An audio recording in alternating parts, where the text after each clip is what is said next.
కోసం ఈ సృష్టిని ఆయన చేసింది. ఎందుకు నీకు నాకు ఈ ఉన్నతమైన ప్రకృతి సృష్టిని సమస్తాన్ని ఇచ్చాడంటే, ముందు చెప్పాం కదా, సృష్టిని నోటి మాట చేత చేశాడు గాని నిన్ను నన్ను కూడా ఆయన స్వరూపంలో తన చేతులతో ఆయన నిన్ను నన్ను కూడా చేసి ఆయనలో ఉన్న ఆ జీవాన్ని నీలో నాలో పెట్టాడు. అందుకే సృష్టిని అంత ఉన్నతమైనదిగా, అంత విలువైనదిగా చేసి నీకు నాకు ఆయన ఇచ్చాడు.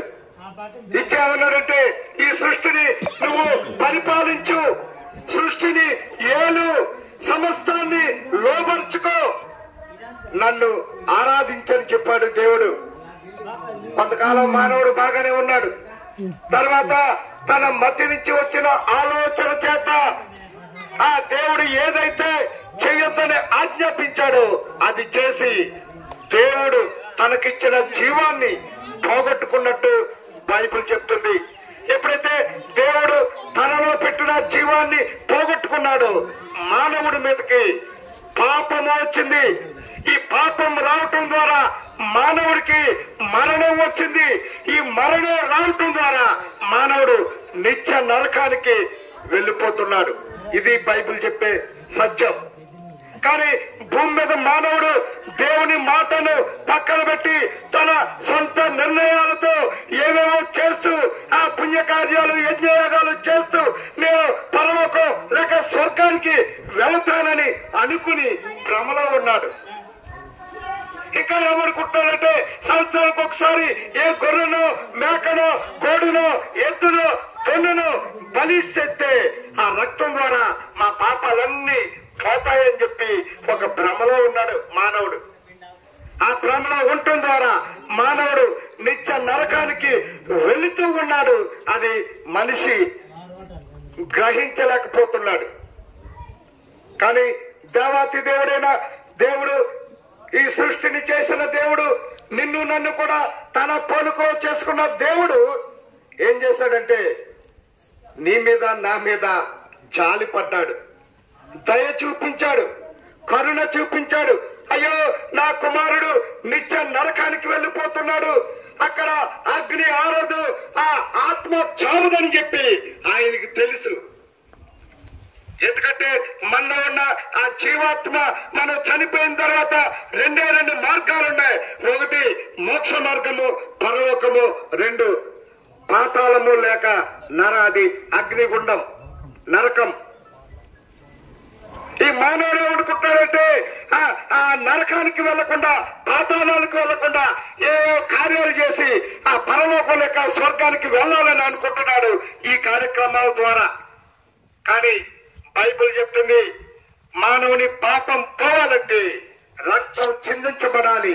కానీ ఆ రక్తం కోడెల రక్తం కాదు, మేకల రక్తం కాదు, ఎడ్ల రక్తం కాదు. కానీ పుణ్య పురుషుడు, పవిత్రుడు, నిర్దోషి, నిష్కలంకము లేనివాడైన పరిశుద్ధిని రక్తము చిందించబడాలి. ఆ రక్తము ద్వారానే మానవులు పాపాలు పోతాయని దేవాతి దేవుడైన ఆ తండ్రి అయిన దేవుడు యేసు క్రీస్తుని ఈ లోకానికి పంపించాడు. 2025 సంవత్సరాలు పూర్వము యేసు క్రీస్తు ప్రభువారు ఈ లోకానికి మానవ స్వరూపము ధరించి వచ్చాడు. ఎందుకంటే మానవుడు అజ్ఞానంలో ఉన్నాడు, పాపంలో ఉన్నాడు, శాపము కింద ఉన్నాడు, నరకంలో ఉన్నాడు, నిత్య నరకానికి వెళ్లిపోతున్నాడు. వాడిని తప్పించాలి. ఎందుకంటే నా కుమారుడు, నా కుమార్తెనని చెప్పి ఆయన వచ్చి 33.5 సంవత్సరాలు ఈ భూమి మీద జీవించి ఈ భూమి మీద ఒక మార్గాన్ని ఏర్పాటు చేశాడు. అదే యేసు మార్గం. అందుకే బైబిల్ చెప్తుంది, యేసు క్రీస్తు ప్రభువు చెప్తున్నారు, నేనే మార్గము, నేనే సత్యము, నేనే జీవము, నా ద్వారా తప్ప ఎవ్వడును తండ్రి యొద్ద కంటే పరలోకానికి, స్వర్గానికి వెళ్ళలేడని ఖచ్చితంగా చెప్తుంది. మేము దాన్ని నమ్మాం, మేము ఆలోచించాం. అంతేకాదు ఇంకొక మాట కూడా బైబిల్ చెప్తుంది, అనేక మార్గాలు ఈ భూమి మీద ఉన్నాయి, పురాతనమైన మార్గాలు ఉన్నాయి. ఆ మార్గముల గురించి ఆలోచించండి, ఆ మార్గంలో నిలిచి చూడండి, ఏది మేలు కలుగు మార్గము అని మీరు అడుగు తెలుసుకొని ఆ మార్గంలో నడుచుకోనండి. అప్పుడు మీకు నెమ్మది కలుగుతుంది. ఆ మార్గమే యేసు మార్గం. ఆ మార్గంలో మేమున్నాం. ఆ మార్గంలో నీవు ఉంటే మేము ఎలాగైతే నిత్య జీవానికి వారసులుగా ఉన్నామో మీరు కూడా వారసులుగా ఉంటారని బైబిల్ తెలియజేస్తుంది. ఉండాలని కూడా మేము ఆశపడుతున్నాం. మేము లేదో భయపెట్టడానికి ఈ మాటలు చెప్పలేదు, కానీ బైబిల్లో ఉన్న మాటలు చెప్తున్నాం. రెండు మార్గాలు, ఒకటి పరలోకము, రెండు పాతాళము లేక నరకము. యేసు ఏర్పాటు చేసిన మార్గంలో నువ్వు ఉన్నట్లయితే ఈ భూమి మీద ఉన్నంత కాలం నువ్వు సుఖ సంతోషాలతో ఉంటావు.